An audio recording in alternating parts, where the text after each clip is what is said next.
अभी उत्तर प्रदेश का मामला जो मेरठ का चल रहा था, अभी वो सॉल्व हुआ ही नहीं है। जो मुस्कान ने अपने पति का मर्डर कर देती है और उसके कई टुकड़े करके ड्रम में चुनवा देती है, उसके कुछ दिनों बाद ही उत्तर प्रदेश की एक जगह है औरैया, वहाँ से भी एक खबर आती है जो दिल को दहला दे देगी। यहाँ पे एक नई नई शादी होती है और जो दुल्हन होती है वो 14वें या 15वें दिन ही अपने पति का कत्ल करवा देती है, वो भी उस पैसे से जो लड़के के घर वाले और जो लड़के ने उसे मुँह दिखाई में दिए रहते हैं। तो संयुक्त राष्ट्र का एक सर्वे है जो बताता है 2022 और 2023 में लगभग पूरी दुनिया में कई हजार लड़कियां और औरतों का मर्डर होता है, जिसमें से 2022 में भी बस 48,000 लड़कियों और औरतों का कत्ल हुआ और 2023 में ये 23,000 हो गया पूरी दुनिया में। और इसमें से 70 या 60% मर्डर घर के ही लोग किए, यानी कि कोई पार्टनर या एक्स पार्टनर या पति या पत्नी। अब इसमें कितने लोग लड़कियां मरी, कितने लोग लड़के मरे, ये उस रिपोर्ट में नहीं है। बस इंडिया में कोई भी ऐसी एजेंसी नहीं है, लेकिन संयुक्त राष्ट्र का एक एजेंसी है जो इतना खबर रखती है। तो चलिए पूरी कहानी को इस वीडियो के माध्यम से बताएंगे। आखिर दुल्हन कैसे बन गई कातिल, कैसे 15वें 14वें दिन उसी पैसे से पति का मर्डर करा देती है, जो पैसे पति ने और उसके घर वालों ने उसकी मुंह दिखाई में दिए थे। तो नमस्ते, आदाब, सत श्री अकाल। आज की जो सच्ची घटना मैं आपको सुनाने जा रहा हूँ, ये घटना उत्तर प्रदेश की एक जगह है औरैया, वहीं से ये शुरू होती है। एक लड़का होता है जिसका नाम दिलीप होता है और दिलीप बहुत अच्छे घर से होता है और उसका क्रेन का बिजनेस होता है, मशीनें वशीनें होती है, क्रेन भी चलता था। वो अच्छे खासे पैसे भी कमाते थे। दिलीप का एक बड़ा भाई रहता है, उसकी एक पत्नी रहती है, बहुत अच्छी होती है। अब दिलीप शादी के लिए हो चुका रहता है, उसकी उम्र 21 साल हो गई रहती है। तभी उसकी भाभी जो होती है अपने घर पे बात करती है और उसकी एक छोटी बहन भी होती है और यहाँ पे दिलीप के बड़े भाई से भी बोलती है, अगर आप सही मानो मैं अपनी छोटी बहन का शादी आपके भाई से करा दूंगी। अब दिलीप का बड़ा भाई अपने घर वालों से पूछता है तो सब कोई खुश हो जाता है, क्योंकि उनकी बड़ी बहू जो है बहुत अच्छे से रह रही थी और घर को अच्छे से चला रही थी। तो एक की जगह दोनों बहनें इसी घर में आ जाएंगी और दोनों भाई से शादी हो जाएगा। एक का तो पहले से हुआ है। अब दिलीप से भी पूछा जाता है, दिलीप मान जाता है। अब 5 मार्च को दिलीप का बारात जाता है और उस लड़की का नाम प्रगति होता है, जिससे दिलीप का शादी होने वाला रहता है। धूमधाम से बारात जाता है, सब कोई घर वाले खुश रहते हैं। और जब बारात जाता है 5 तारीख को, तो 6 तारीख को दिलीप वापस उसको अपने दुल्हन को अपने घर पे लाता है। और रिवाज कुछ रहता है कि 2 दिन बाद फिर से वो अपनी ससुराल चली जाती है, जो लड़की होती है प्रगति। फिर वो 8 तारीख को चली जाती है और फिर 12 तारीख को वापस आ जाती है। अब 12 तारीख को वापस आने के बाद फिर होली पड़ जाता है, फिर वो होली में भी शायद चली जाती है। अब 5 तारीख से करते करते ऐसे आती थी, कभी जाती थी, और दिलीप भी खुश था और प्रगति भी खुश थे और उनके घर वाले भी खुश थे। इधर जो दिलीप था वो घर में ही रहता था और अपने काम पे नहीं जाता था, वहाँ से छुट्टी लिया था। जो मशीनें थी वो दूसरे को ही चलाता था। अब दिलीप को जब 14-15 दिन हो जाता है, तब वो अपने पत्नी प्रगति को बोलता है कि मैं अब जा रहा हूँ काम पे, बड़े भाई बहुत दिनों से काम को देख रहे हैं और मेरे को भी 14-15 दिन हो गया, मेरे को काम पे जाना पड़ेगा। अब दिलीप अपने घर वालों से बात करता है और 19 तारीख को पहली बार दिलीप फिर से शादी के बाद अपने काम पे जाता है। लेकिन काम पे दिलीप चला तो जाता है, शाम हो जाती है, रात हो जाता है और दिलीप वापस घर नहीं आता है। अब सब कोई को टेंशन होने लगता है। लेकिन अब जब सुबह होती है और सुबह होने के बाद एक आदमी जब गुजर रहा होता है और उसको एक लाश नज़र आती है, तब वो पुलिस को फ़ोन करता है और पुलिस मौके पर पहुंचती है और वहाँ से कुछ कागज़ मिलते हैं और उसके जेब में से कुछ मिलते हैं। तो पता चलता है इसका नाम दिलीप है और ये क्रेन मालिक है। अब तुरंत उसके घर पर फ़ोन जाता है और पुलिस उस लाश को घर लेके जाती है। घर वाले भी पहचान जाते हैं, इधर रोना पीटना पड़ जाता है। उधर पत्नी को फ़ोन जाता है और पत्नी प्रगति रोते हुए बेतहाश अपने घर पहुंचती है, यानी कि ससुराल पहुंचती है और रोने लगती है। अब घर में चीख और पुकार मच जाती है, चारों ओर हर कोई रो रहा होता है कि अभी उस दुल्हन के हाथ की मेहंदी भी नहीं छूटी थी।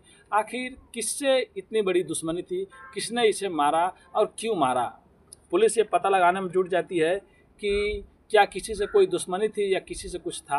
तो दिलीप के घर वाले सबको यही बता रहे थे कि दिलीप बहुत अच्छा था, बहुत स्वाभाविक टाइप का था, किसी से झगड़ा नहीं करता था और किसी से भी उसकी दुश्मनी नहीं थी। फिर पुलिस पोस्टमार्टम के लिए उस लाश को भेज देती है और जब पोस्टमार्टम रिपोर्ट आता है तो पता चलता है कि उसके सर के पीछे एक गोली मारी गई होती है और कोई तेज हथियार से पूरे जिस्म पे वार किए गए रहते हैं। यानी कि जो भी गोली मारा जाता है ये क्लियर करने के लिए मर चुका है कि नहीं है, उसके बाद वो हथियार का भी इस्तेमाल किया रहता है। अब पुलिस इधर अपने मामले में जुट जाती है और तहकीकात करने लगती है कि आखिर में कौन ऐसा है जो इससे मर्डर में है और जो इस काम को अंजाम दिया। अब जिस जगह पे उस लाश जो मिला रहता है, पुलिस अगल बगल जहाँ पे दिलीप काम किए करने गया रहता है वहाँ पे पूछताछ होता है, लेकिन पुलिस को कुछ भी सबूत नहीं मिलते हैं। फिर बाद में पुलिस एक सीसीटीवी कैमरा पूरा जांच करती है तो एक जगह सीसीटीवी कैमरे में दिलीप नज़र आता है जब वो क्रेन लेके जा रहा होता है और उसके क्रेन में एक दो आदमी बैठे होते हैं, लेकिन उसमें साफ साफ दिखाई नहीं देता है। तभी पता चलता है कि दिलीप शाम के टाइम किसी रेस्टोरेंट में भी गया होता है। तो उस रेस्टोरेंट में जाने के बाद जो वहाँ पे लोग होते हैं, वहाँ पे का जो मालिक होता है वो बताता है पुलिस को दिलीप यहाँ पे आया था और घर जाने वाला था, शाम के टाइम हो गया था, यानी कि रात हो गया था। और रात होने के टाइम कई लोग आए, 2-3 आदमी आए और बोले कि हमारा गाड़ी कहीं पे फंस गया है और बहुत इमरजेंसी है भाई, आप मदद कर दीजिए। अब दिलीप किसी और ड्राइवर को भेजता, उससे पहले वो लोग इतना रिक्वेस्ट करने लगे कि दिलीप बोला ठीक है मैं ही चलता हूँ। उसके बाद वो लोग दिलीप के साथ में चले गए। वही लोग जो सीसीटीवी कैमरा में नज़र आ रहे थे, 2-3 लोग उसके साथ में बैठे हुए थे। अब उसके बाद पुलिस ये जुट जाती है क्योंकि जो लोकेशन होता है और जो आदमी मतलब उसके पास में गया रहता है, कौन कौन उस रात में वहाँ पे एक्टिव था, अब पुलिस ये पता लगाने में जुट जाती है। अब मोबाइल लोकेशन और कॉल डिटेल निकालना शुरू हो जाते हैं।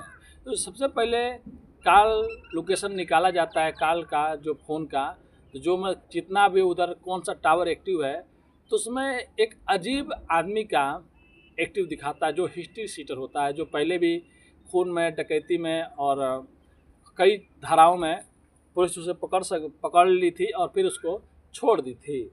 अब पुलिस उस हिस्ट्री शूटर का लोकेशन मिलता है। फिर वहाँ मिलने के बाद पुलिस वहाँ पे पहुँच जाती है और वहाँ जाने के बाद उसको गिरफ्तार कर लेती है। पहले तो बोलता है साहब मैंने कुछ नहीं किया है, लेकिन जब पुलिस उसको सीसीटीवी कैमरे दिखाती है कि क्या तुम इस क्रेन में नहीं बैठ के जा रहे हो और तुम्हारा मोबाइल का लोकेशन भी वहीं पे मिला है जहाँ पे हमें दिलीप का लाश मिला है, अब सच सच बता दो नहीं तो तुम्हारे साथ में बहुत बुरा होगा। अब वो जो हिस्ट्री सीटर रहता है वो नाम उगलना शुरू कर देता है 1-2 आदमी का। उसमें से एक नाम जो उगलता है वो पुलिस सुन के भी दंग हो जाती है। एक नाम का जो नाम बताता है वो नाम उस लड़के का नाम अनुराग होता है जो कि ट्रैक्टर ड्राइवर होता है। और सबसे बड़ी बात ये होती है वो जो अनुराग नाम का लड़के का नाम बताता है हिस्ट्री सीटर, वो कोई और नहीं दिलीप का जहाँ पे शादी हुई रहती है, जिसकी पत्नी प्रगति जिस गांव की रहती है उसी गांव का वो लड़का रहता है। अब पुलिस को और भी चौंक जाती है कि ये कैसे हो गया, जहाँ पे उस लड़के की शादी हुई थी उसी गांव का एक लड़का है जो इसको मारने के लिए इसको सुपारी दी थी। अब पुलिस वहाँ पे भी पहुँच जाती है। वो तो पहले से ही जान गया था कि हिस्ट्री सीटर पकड़ा गया है। अब पुलिस जब उसको उठाती है और इन दोनों को उठाती है और दोनों से उगलवाने लगती है अपने तरीके से, तो दोनों लोग तीसरे का भी नाम बता देते हैं। अब पुलिस वहाँ से फिर तुरंत प्रगति होती है, यानी कि जो दिलीप होता है उसके घर पे आती है। प्रगति रो रही होती है। अब पुलिस जब आती है तो बोलती है कि हमें प्रगति से कुछ पूछताछ करनी है। अब जो दिलीप के घर वाले रहते हैं वो लोग यही सोचते हैं कि शायद पुलिस कुछ ऐसी बात पूछे, दिलीप ने कुछ ऐसी बात बताया हो, कोई दुश्मन का नाम बताया हो, तो वो लोग कुछ नहीं बोलते हैं। एक कमरे में पुलिस, लेडीज़ कांस्टेबल और लोग जितने लोग रहते हैं वो जाते हैं और प्रगति को भी लेके जाया जाता है। लेकिन लगभग 10 मिनट के बाद, 15 मिनट बाद जब पुलिस अंदर से निकलती है तब प्रगति के हाथ एक पुलिस कांस्टेबल जो लेडीज़ होती है वो पकड़ी होती है और उनको पकड़ के सबके सामने ले जाकर गाड़ी में बैठाते हैं। अब घर के जो लोग कुछ रहते हैं वो लोग तंग रह जाते हैं कि पुलिस क्या कर रही है। इस बेचारी के ऊपर तो ऐसे ही पहाड़ टूटा, इसकी पति का हत्या हो गया है और पुलिस ऊपर से इसको क्यों गाड़ी में बैठा रही है। तो कुछ लोग विरोध करने के लिए सामने खड़े होते हैं। तब पुलिस बताती है कि हम लोग अपना काम कर रहे हैं, हमें अपना काम करने दीजिए। और आप लोग को जान के हैरानी होगी कि आपका बेटा जो दिलीप मरा हुआ है, उसकी हत्या कराने वाली आपकी ही बहू प्रगति है, जिसको हम लोग अपने साथ में लेके जा रहे हैं। अब जितने लोग सुनते हैं, सब कोई सुन के सबके होश उड़ जाते हैं कि कैसे ये वैसा कर सकती है। फिर सब कोई चुप हो जाता है और फिर प्रगति को वहाँ से पुलिस थाना लेके जाया जाता है। अब पुलिस थाना लेके जाने के बाद प्रगति और जो उसके गांव का रहता है एक लड़का अनुराग और जो हिस्ट्री शूटर रहता है, इन तीनों को एक ही जगह पे बैठाया जाता है। और एक ही जगह बैठाने के बाद हिस्ट्री सीटर जो रहता है और अनुराग और प्रगति, फिर तीनों से बात होता है। तब बाद में सच्चाई बाहर आती है। जो प्रगति होती है वो बताती है कि मैं इस शादी से इनकार कर रही थी अपने घर वालों से कि मैं यहाँ पे शादी नहीं करूँगी और मैं किसी और लड़के से प्यार करती हूँ जिसका नाम अनुराग है, जिससे उसकी कई सालों से दोस्ती थी। लेकिन उस लड़की के घर वाले जितने भी लोग थे, सब कोई दबाव बना रहे थे कि वो तो एक ट्रैक्टर ड्राइवर है, वो तो पैसा भी नहीं कमाता है, उसके पास है ही क्या।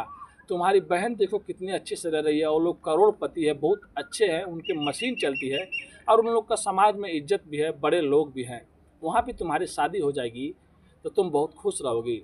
लेकिन प्रगति जो थी वो मान नहीं रही थी। लेकिन एक दिन प्रगति आती है और आने के बाद अनुराग को बताती है, देखो मैं शादी तो कर ले रही हूँ। तब अनुराग बोलता है कि तुम पागल हो गई हो, मेरे को छोड़ के तुम जाने की बात कर रही हो। तब प्रगति बोलती है, आज तक मैं ये सोच रही थी कि मैं उससे शादी नहीं करूँगी, मैं तुमसे शादी करूँगी। लेकिन उससे शादी करने के एक और बड़े फायदे हैं। अगर मैं उससे शादी कर लेती हूँ, अगर वो कुछ दिनों बाद मर जाता है तो उसकी जितनी भी प्रॉपर्टी है सब मेरे नाम पे हो जाएगी, यानी कि मेरी हो जाएगी। और फिर से मैं अपने घर पे आ जाऊँगी और मैं विधवा हो जाऊँगी। अब विधवा से वैसे भी कोई शादी नहीं करता है। तब तुम सामने आना और मेरे से शादी कर लेना, जिससे तुम्हारी वाहवाही भी होगी और मेरे घर वाले भी तुमको कुछ नहीं बोलेंगे, क्योंकि तुम एक विधवा का हाथ थाम रहे हो। तब वो बोलता है कि ऐसे ठीक है, लेकिन तुम शादी कर लोगी तो क्या तुम्हारा पति कुछ महीनों में ही मर जाएगा? ऐसे कैसे हो सकता है? तब वो बताती है कि हमारा पति कुछ महीनों में ऐसे नहीं मरेगा, हम लोग उसे मार देंगे। यानी कि जो प्रगति होती है वो शादी से पहले ही प्लानिंग कर चुकी रहती है कि मेरी शादी जिससे हो रही है कुछ दिनों बाद मैं उसे मौका पाकर मार दूंगी या मरवा दूंगी और उससे भी निजात पा लूँगी और उसके बाद उसकी प्रॉपर्टी भी हासिल कर लूँगी और फिर दूसरी शादी भी कर लूँगी। मतलब दूसरी शादी करने के लिए प्रगति ने पहली शादी किया और उसका खून भी किया। और उसके बाद जो भी रहते हैं सब कोई अपना जुर्म कबूल कर लेते हैं। फिर पुलिस वहाँ पे प्रगति को और अनुराग को बताती है, अगर तुम लोग चाहते तो तुम लोग बालिग थे, तुम लोग भाग के भी घर के खिलाफ भी जाकर शादी कर सकते थे। अगर तुम लोग घर के खिलाफ जाके भी शादी कर लेते, समाज या कोई भी तुमको कुछ नहीं बोलता, कुछ दिन तुम्हारे घर वाले गुस्से होते, लेकिन एक आदमी का जान नहीं जाता। और तुम लोग कितने बड़े निर्दयी हो, उस लड़के की क्या गलती थी? और ये बताओ कितने पैसे में सुपारी दी थी? तब वो अनुराग बताता है कि मुझे जो प्रगति है इसने मुझे 1 लाख रुपए ला कर दिया था और 1 लाख रुपए खुद अनुराग ने इधर उधर से जुटाए थे और उस हिस्ट्री सीटर को 2 लाख रुपए लोग दिए थे, तब वो मारने के लिए तैयार हुआ था। जब प्रगति से पूछा गया कि तुम्हारे पास इतने पैसे आए कहाँ से, ये बताओ, तब प्रगति रो रही थी। लेकिन पुलिस बोली कि तुम सच्चाई उगलो, क्योंकि तुमने जो किया है तुमने कर दिया है, अब तुमको बस सच बताना है। तब प्रगति बताती है कि जो भी पैसे मेरे पति या मेरे घर वाले जितने सास ससुर या उनके भाई जो वही पैसे दिए थे, वही पूरे पैसे 1 लाख रुपए मैं ला के अनुराग को दी और 1 लाख बोली तुम इधर उधर से कहीं से इकट्ठा कर लो। आप लोग सोच सकते हैं, जो 14-15 दिन 1-2 दिन में ही 1 लाख रुपए उसके पति और उसके घर वालों ने उसको दे दिया। कितने अच्छे से उसको रखना चाहते थे, उसको अच्छाई और उतना शान शौकत और जो अच्छे लोग थे उसको पसंद नहीं आई और वही ट्रैक्टर ड्राइवर के प्यार में आकर और कोई भी उसको रोकने वाला नहीं था। और इन दोनों तीनों ने मिलकर एक जो बेकसूर दिलीप था उसकी इन्होंने जान ले ली, बस इसलिए कि उसे दूसरी शादी करनी थी। अब इन दोनों को उठाकर जेल भेज दिया गया है। अब इनके ऊपर क्या होगा आगे, जो भी होगा आप लोग सोच ही सकते हैं कि इनको कड़ी से कड़ी सज़ा मिलेगी। तो आज की कहानी यही थी दोस्तों, कैसे हमारे समाज में आए दिन ये देखने को मिल रहा है, कहीं ना कहीं कोई फ्रिज में मार के रख दे रहा है, कोई ड्रम में रख दे रहा है, तो कोई कुकर में रख दे रहा है, तो कोई घर में ही गाड़ दे रहा है। और मैं आपको पहले ही एक सर्वे बताया हूँ संयुक्त राष्ट्र का, 2022 में 48,000 वेमन और गर्ल यानी कि औरतें और लड़कियों का मर्डर हुआ। 2023 में 53,053, पहले टाइम में मैं गलत बोल दिया था। और इतने इसमें लगभग 70 या 60% कोई ना कोई अपना ही, जैसे कि कोई पार्टनर हो गया, कोई पत्नी हो गई, कोई एक्स पार्टनर, कोई एक्स पत्नी हो गई, इन्होंने ही कत्ल किया है। तो आप भी अगर कहीं पे हैं तो अपने फैमिली को सेफ रखिए और इन चीज़ों से दूर रहिए। अगर आपको कोई भी प्रॉब्लम हो रहा है तो आप पुलिस से हेल्प ले सकते हैं, अपने बड़े आदमियों से भी हेल्प ले सकते हैं। अगर आप लोग इस कहानी पे लास्ट तक बने हैं तो हमारा मकसद किसी का भी दिल दुखाना नहीं है, किसी को भी ठेस पहुंचाना नहीं है, बस अपने कहानियों के माध्यम से लोग को जागरूक करना है। अगर आप भी कोई गलती करते हैं तो सोच समझ लीजिए, क्योंकि कानून के हाथ बहुत लंबे होते हैं और अगर आप गलती करेंगे तो आपको सज़ा मिल के रहेगी। और कहते हैं ना कि बुरे कामों का नतीजा बुरा ही होता है, इसीलिए बुरे कामों से दूर रहे और अपने फैमिली के साथ मस्त रहें। मिलते हैं नेक्स्ट वीडियो में फिर से कुछ अच्छी कहानियों के साथ। अभी के लिए अलविदा लेते हैं। धन्यवाद।